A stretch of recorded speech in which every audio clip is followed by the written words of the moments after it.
Ja nüüd palume siia Urmet Lepassoni, Tallinna Ülikooli keeleteaduse doktoranti, ja kohe näeme ka tema teemat siin. Palun.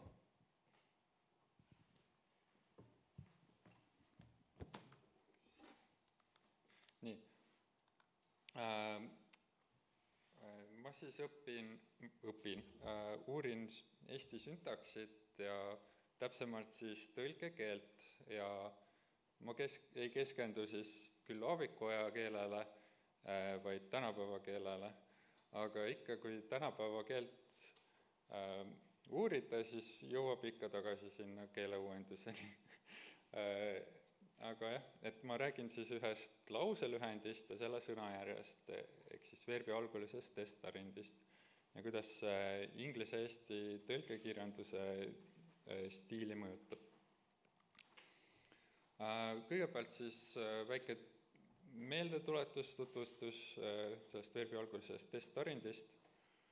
See on siis selline verbivorm, mis moodustab lauses määrusliku tarindi koos oma laienditega. Ta võib olla üksi, ilma laienditeta, nagu seal, ta tõstis hoiatades sõrme, või tal võivad laiendid eelneda, ent voodis istukile ajades, või siis need võivad ka järgneda, nagu seal viimases näites, hõõrudes järelemõtlikult nina. Ja see on siis see verbi alguline testarind, mis on tegelikult aaviku soovitus. Ja mis teeb selle testarindi verbi algulise sõnajärje siis eriliseks, on võib-olla see, et sinna pannakse koma vahepeal. Et vanasti räägiti, et see koma pannakse siis, kui testarind katkestab lause voolu, pandi tähele, et eesasend pidurdab hoogu ja siis saigi kokku see, et kui testarindis on verb alguses, siis eraldatakse komaga, kuigi vahepeal on see teistmoodi. Aga siis see kuu 1. september lausa kaitses Karl-Erik Simmul oma doktori väitekirja, kus ta siis uuris neid testarindit ja mata- ja makstarindit ka. Ja tema tõi sellise rohkem nagu sisulise põhjenduse, miks see koma seal on, et ta tõi siis selle lause infotasandi sisse ja ütles, et testarind, kui ta on lause alguses, siis kui see verb on testarindi alguses, siis see moodustab eraldi reema ja seepärast see eraldatakse siis komaga. See on erinev siis verbolipulisest. Nüüd aaviku juurde. Aavik tegi oma sõnajärje soovitused.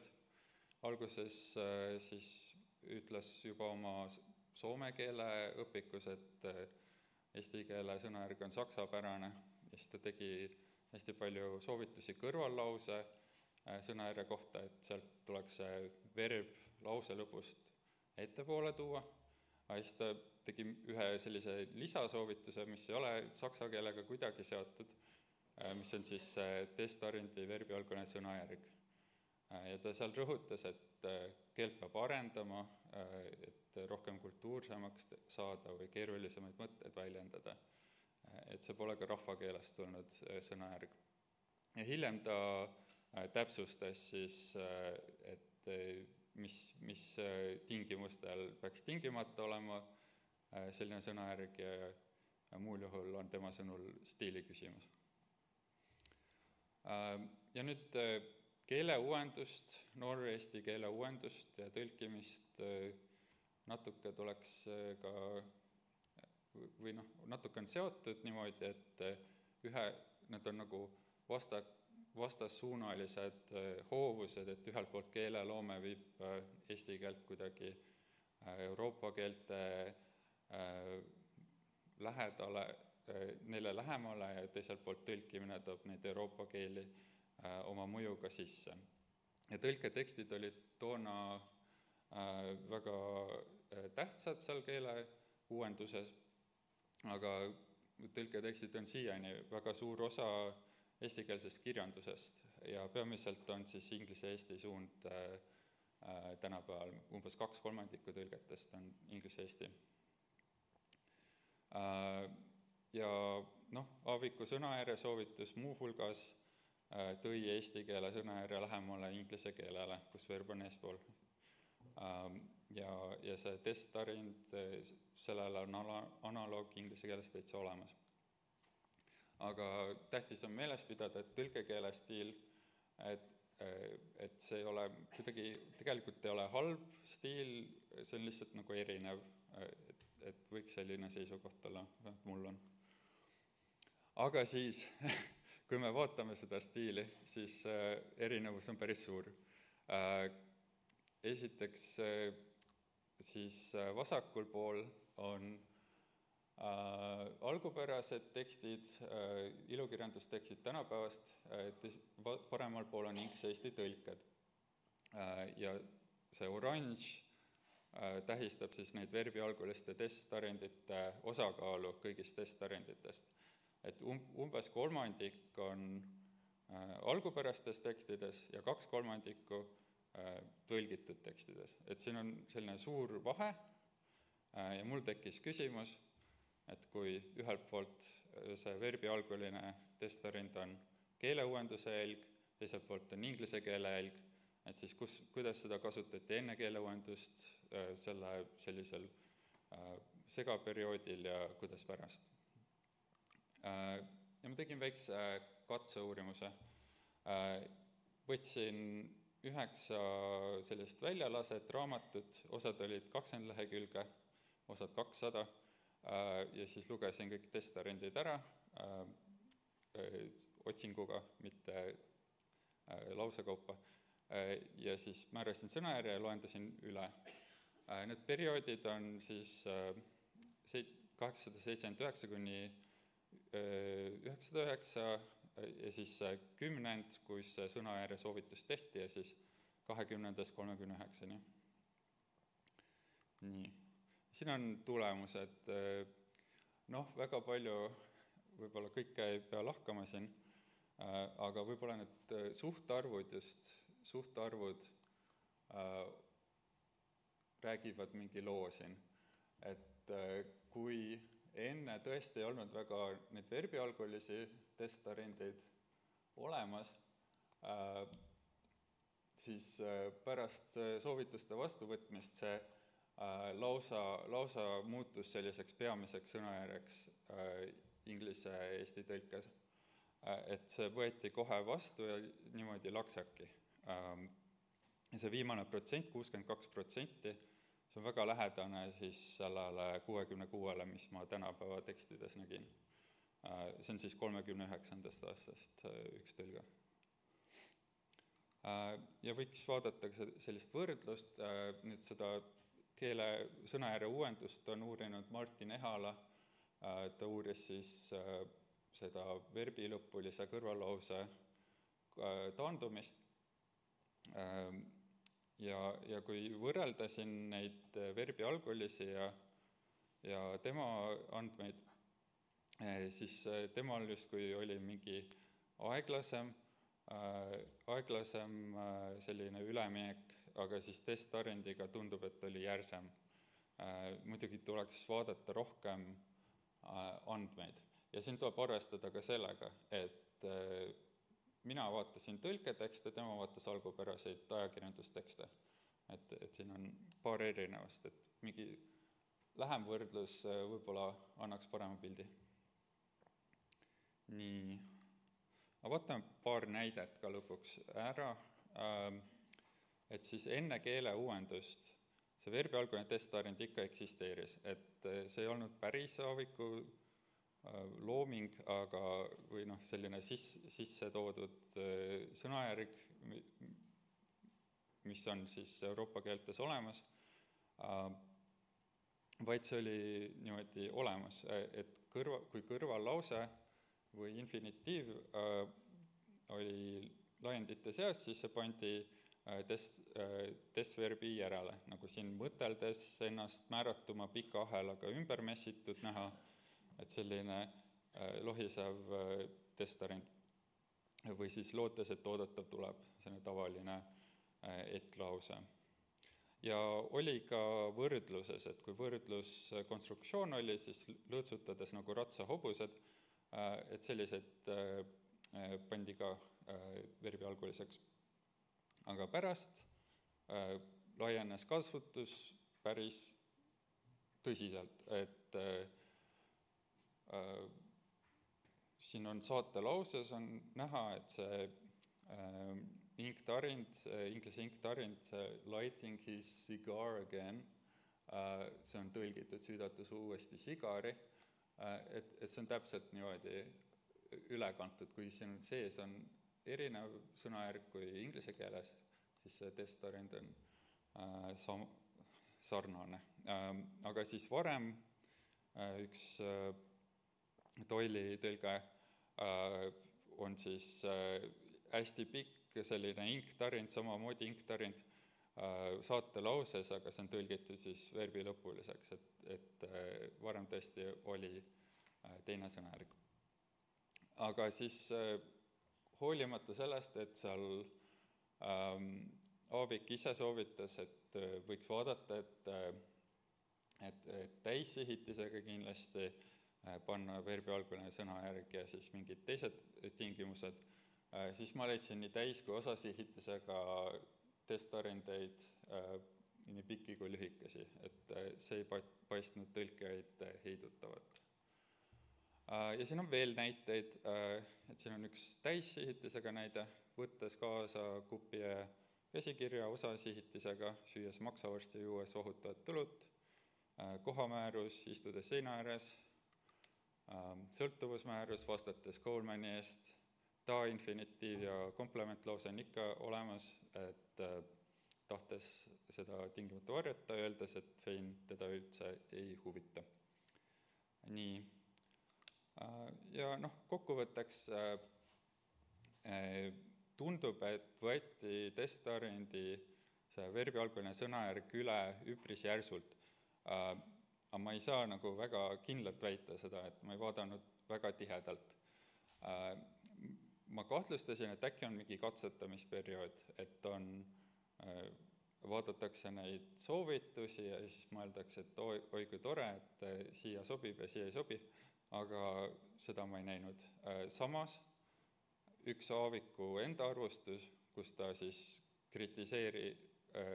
vaatas seda nagu keeleuuendusliku pilguga, vaatas mingeid raamatuid ja tekste, siis ta leidis ühest raamatust, et alguses kasutati tema sõnajärge ja lõpus ei kasutatud, et võib-olla oli mingi katsetusperiood ikka.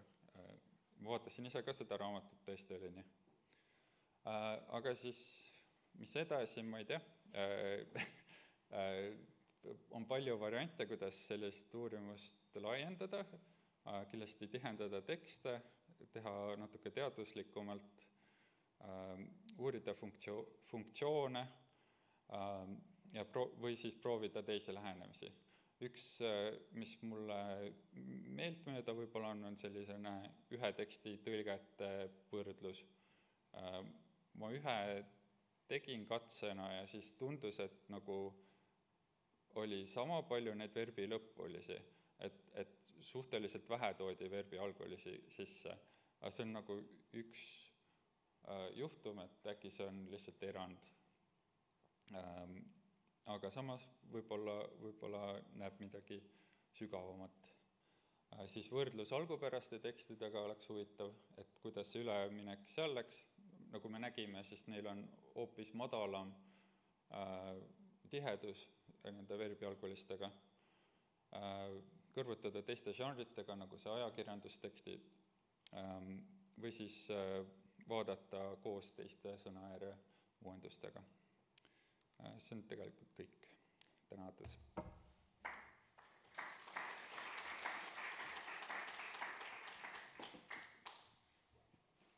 Aitäh.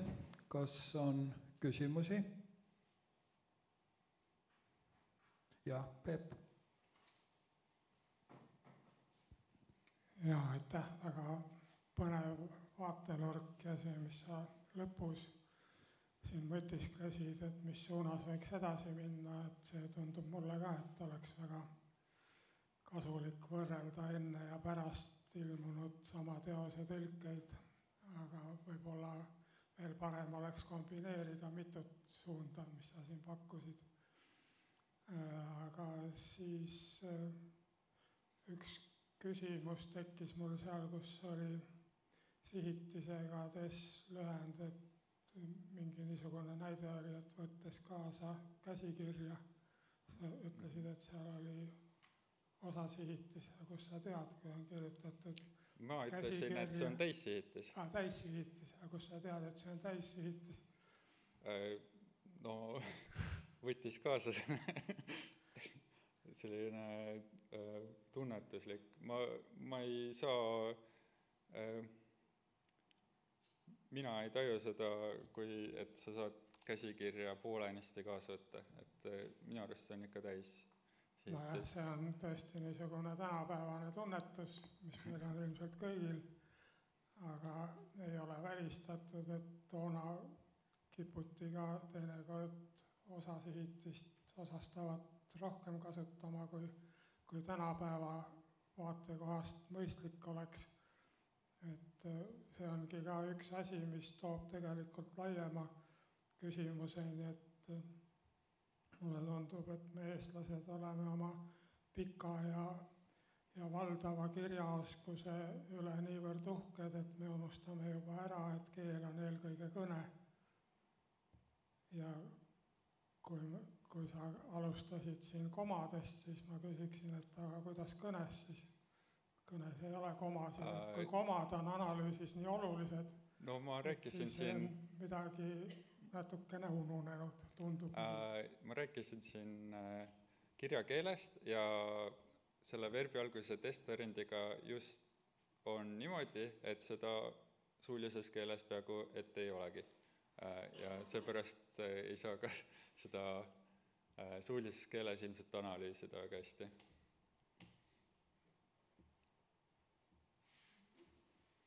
Nagu ma ütlesingi, et see on niisugune laiem küsimus, et see ei puuduta nüüd ainult täpselt just seda sinu näitestikku, vaid rohkem avaramalt kogu eesti keele tarvitust. Kui me mõtleme kas või õigekeelsussoovituste peale ja et kui oluliseks peetakse komapanekut, kuigi sisuliselt see ei pruugi üldse mõjutada tekstist arusaamist, et ei ole niivõrd oluline, et tingimata iga etiga algava kõrvallause ees oleks koma, eriti kui seal on väga lühikene saatelause näiteks, et mõtlesin, et see võiks ka teistmoodi olla. Ma olen sellega väga nõus, et ma olen tihti jätan oma komasid ära, kui ma pean neid mõttetuks. Aga jah, minu arust need komareeglid, see, mis ma näitasin, see võrdlus, et alguses, Aaviku ajal ta kirjutas, et siis kui katkeb lausevool, siis pannakse koma, et nagu minu arust see on juba mõistlikum seletus, et kui see, et ainult sõna järgi vaadata tingimata, et võib-olla mingi põhjendus ka sinna juurde panna. Ja ma ise olen pakkunud seda mõttesuunda, et see haakub selle sinu mõttega, et kui kõnes tekib paus, siis on mõistlik seda märkida komaga, et koma võiks olla pigem nagu muusikas noodikirjas on pausimärk. Veel.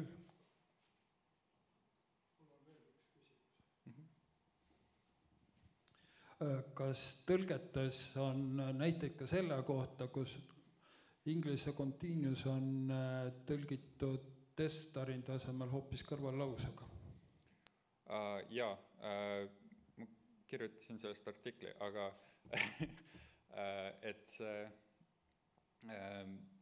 põhimõtteliselt umbes pooled on testvarindid ja matatarendid, aga siis päris palju on neid määruslauseid ja on ka isegi rohkem on rindosalauseid ja koondlauseid.